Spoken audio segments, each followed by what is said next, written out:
Hi, I'm Steph Arnaldo. As a parent, how do you decide which snacks to put in your kid's lunchbox? Do you check the nutrition facts?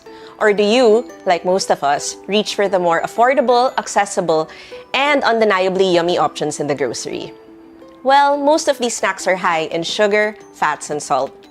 And while these aren't inherently bad, too much of them can cause serious health problems in the future. We're going to talk to parents and their kids about this because we really want to know what's in your kid's baon. We spent the day with Holly, Juan Carlos, Kelly Jade, Alba, and Ari to learn what snacks they usually bring to school or like to eat at home. Like many children, they enjoy eating chips, cream-filled sandwich cookies, instant noodles, and they like cheese spread in their sandwiches too.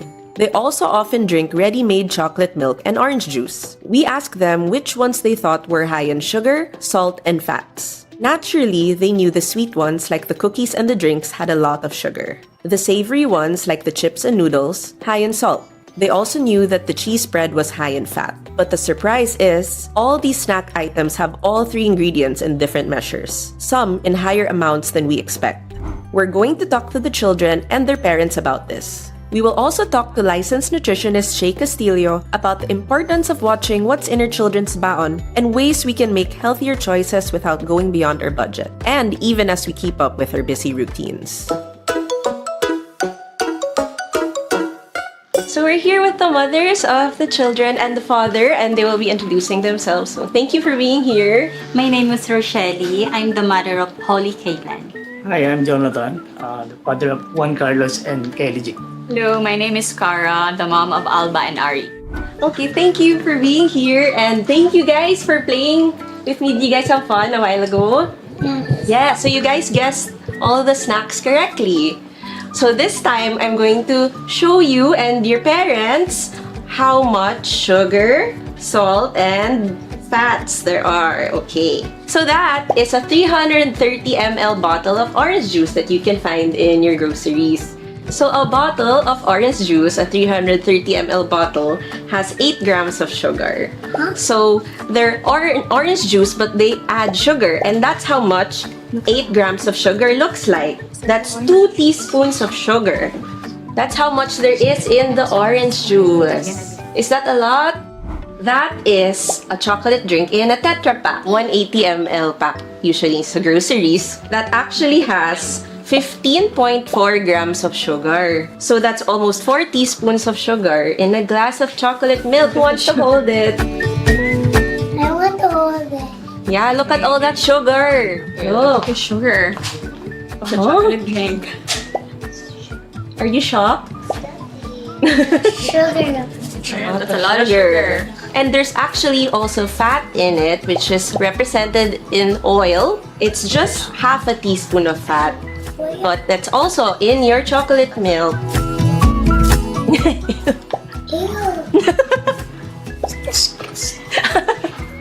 So this one is one brand of cookies. You all love cookies, right?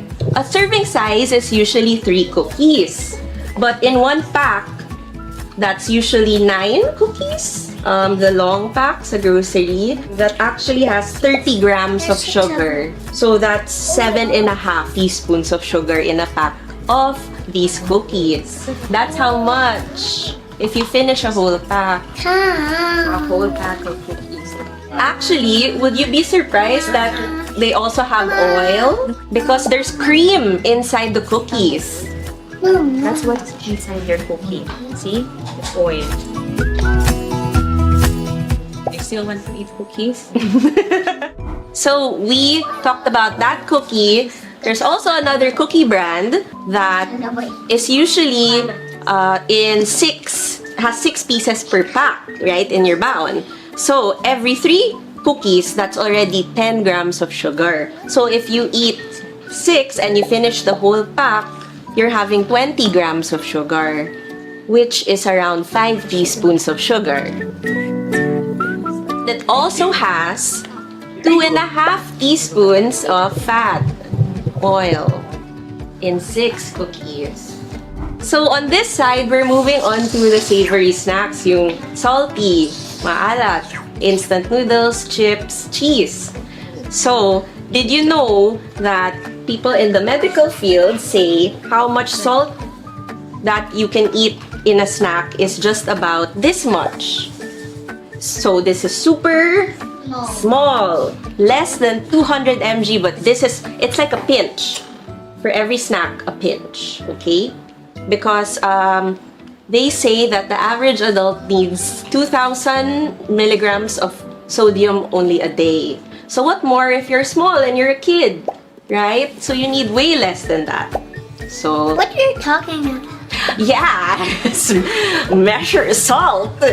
This is how much salt you can eat in a snack only.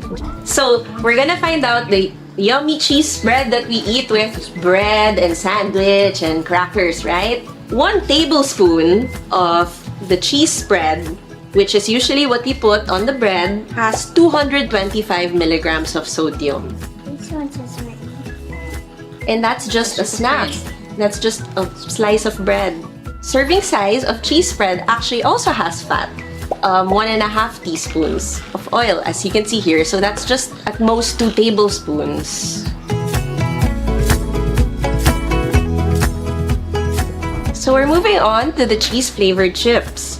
So 1 serving of chips has 30 grams and about 1.5 teaspoons in fat. So if you finish the whole bag, like this big of a bag of chips, that's around 5 teaspoons of oil. So that's how much fat is in a bag of chips.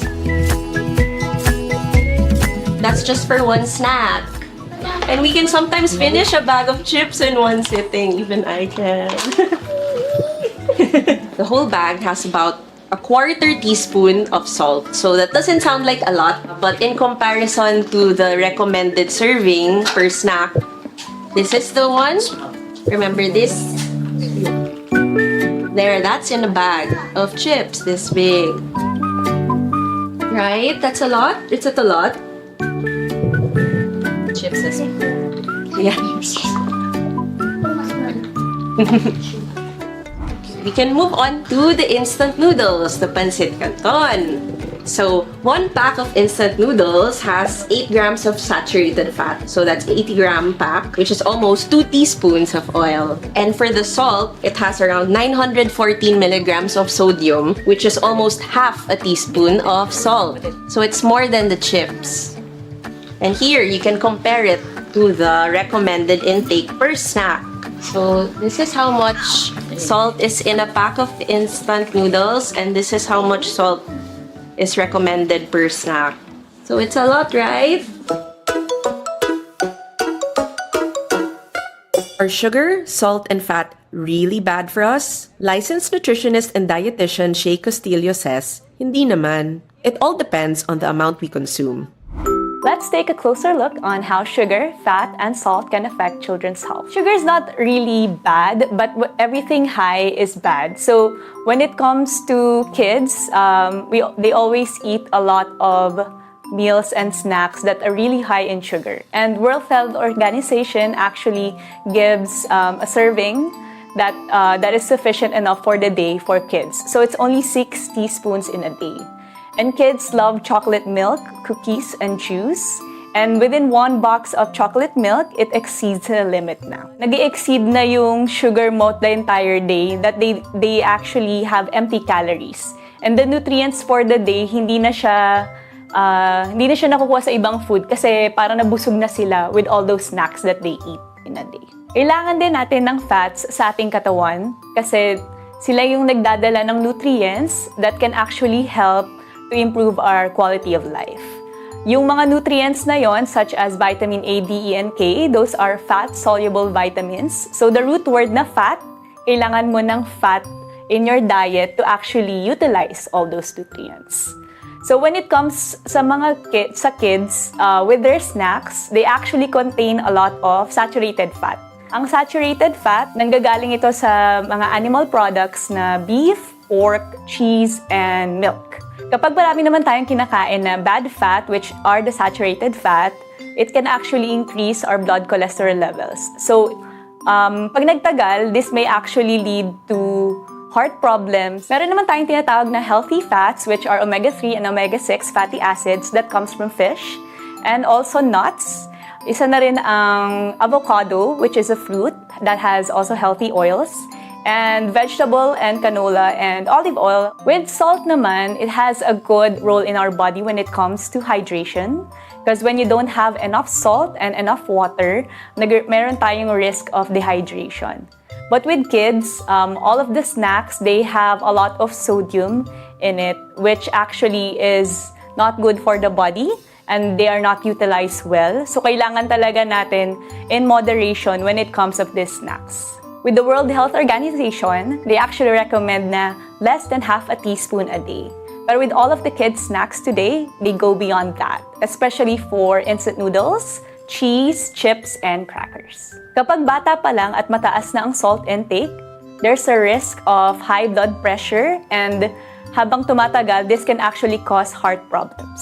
There are studies na namamana ang pagiging pihikan, but it can always change at home. Sa bahay naman, ang magandang way para ma-expose ang mga bata sa pagkain is cook a different variety of foods. Kasi mas na-expose sila sa iba't ibang klaseng pagkain at hindi sila nagsistick sa prito lang at sa mga snacks lang na available sa bahay. So magandang example nito is also treating fruits as desserts. And ang magandang way din para hindi sila maging mapili is yung mga favorite food sila ay hinahaluan mo rin ng gulay, hinahaluin mo ng protein para mas marami silang nutrients kahit sa favorite food na kinakain nila. Of course, all that is easier said than done. Our guests share stories of their adventures and getting their kids to make healthier food choices. How do you decide which specific snacks from the grocery to buy? It's hard to choose what to pack because my kids want something yummy. And me naman, as a mom, I want something that's healthy. So, I mix na lang halo. Like, a fruit for something healthy and then cookies for the something yummy. JD sa mas gusto niya laging binabaon, madalas rice and spam na yung mga ganun kinakain niya lagi. Pero si Juan Carlos, madalas kinakain naman sa umaga, cookies naman laging kinakain. Sa akin naman po, si Holy naman po, pag once piniprepare ko po yung baon niya, minsan po bread. Tapos, ayaw niya po ng cheese, so yung chocolate yung sa bread niya. And then, yogurt. Minsan lang siya sa cookies and chips pag grip niya lang minsan. Hindi siya masyadong sa matatagas. Do you think po na teaching them how much sugar, salt, fat would help them also decide for themselves if they want to eat this snack? Or how do you think that education would help the habits of the household? Ako minsan, sinasabihan ko rin na gano'n, huwag masyado maraming kumain ng ganito. So, nag-a-advise din ako sa kaya siyempre, mga bata pa sila, hindi naman natin maiwasan minsan na pag gusto nila yung kainin, talagang napaparami rin yung kain nila. We also do a reward parang system for them that, you can eat a cookie if you finish your food. Same lang din po sa kanya. Ganun lang din sa kanya. For a reward. Reward lang din. Pag natapos na yung homework. What are your personal struggles too in balancing teaching them how to eat healthier but also wanting them not to feel restricted? Siguro yung experience ko dun sa dalawang bata. So kahit mag-prepare ka ng talagang healthy para sa kanila, talagang mas gusto pa rin nila kung anong gusto nila. So yun yung mga experience ko sa napakahirap talagang pakainin basta pag yung sinabing kailangan ito yung pakainin mo, ito yung kainin nila. Pero pag binigay mo, wala, hindi ko nila kakainin. Minsan nga pag nagsando ka ng pagkain sa kanila, so ibibigyan mo silang pagkain, pipiliin pa nila ron kung nilang gusto nilang kainin. So mas marami pa yung natatapon o hindi nila kinakain. Dun sa pinaprepare mo, mas okay para sa kanila. So yun yung parang struggle para sa akin mag-asawa pag nagpapakain kami ng mga bata. For me naman po, yung struggle ko naman po every breakfast po.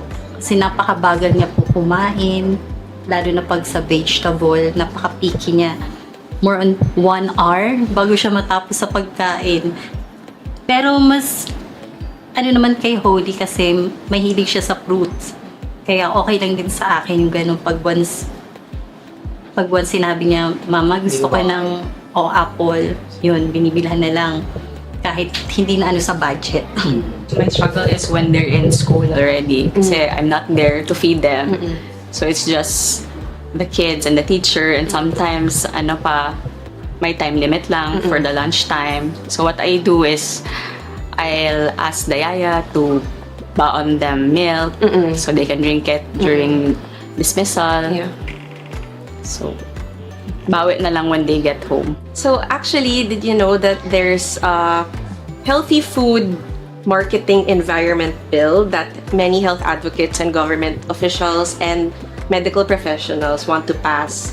So this would mandate front-of-pack warning labels on prepackaged snacks and groceries and beverages to indicate kung mataas siya sa sugar, fats, and salt. So yung goal nila is to educate shoppers and Filipinos on what's in their food para they can make informed and educated choices. So ano po yung thoughts niyo on that? Do you think that would help go, or what do you think? Siguro, mas okay talaga yung ganun kasi at least mas magiging aware ng lahat ng mga mahimili doon pagdating din sa mga yung parang nutrition facts dun sa likod.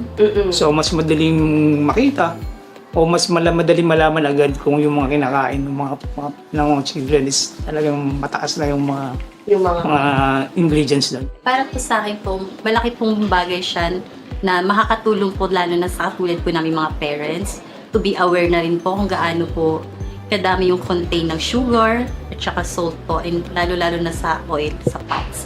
Kaya mas maganda na rin po yung na nababasa po namin before po namin siya i-buy para sa kids. Do you think po that will make you think twice before adding that to your cart? Opo. And it would be a really big help to know the nutritional value also, and so we'll know what to avoid, what products to avoid, and what products to limit. So right now, do you think po the nutrition facts sa likod ng mga packages can be improved? They make it child-friendly, diba? Like how would you suggest? Siguro, like, if it's sugar, maybe a drawing of a sugar, and then put the level, Yes. high levels of sugar, Visual like a representation. pictures, and then with the packaging also of kunwari, fruits and juices, but it's not really from a juice, it's like flavoring lang. Right. So it would be nice also to be informed what's the fruit flavoring lang and the real fruit. Shay Castillo says that front-of-pack labels can help increase awareness about nutritional values in snacks. Ang use naman ng front-of-pack warning labels, this will actually help people to be aware kung ano yung mga ingredients na nasa loob ng pagkain.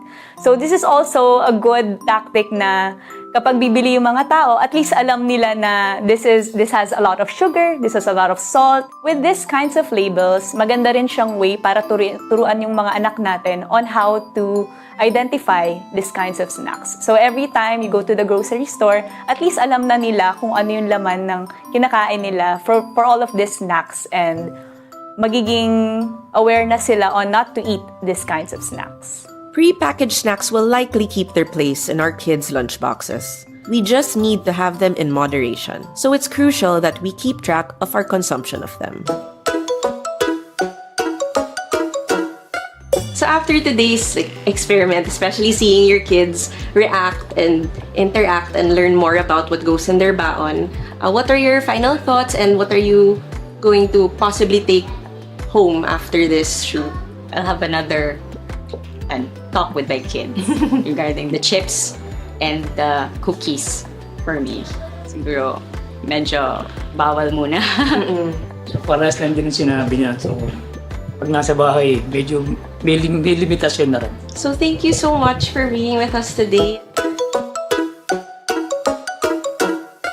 Health advocates hope that soon, front-of-pack warning labels will help parents make better choices on the snacks they buy for their kids. And this isn't just for kids, really, but for all of us, right? I'm Steph Arnaldo of Rappler. Thank you, and see you again next time.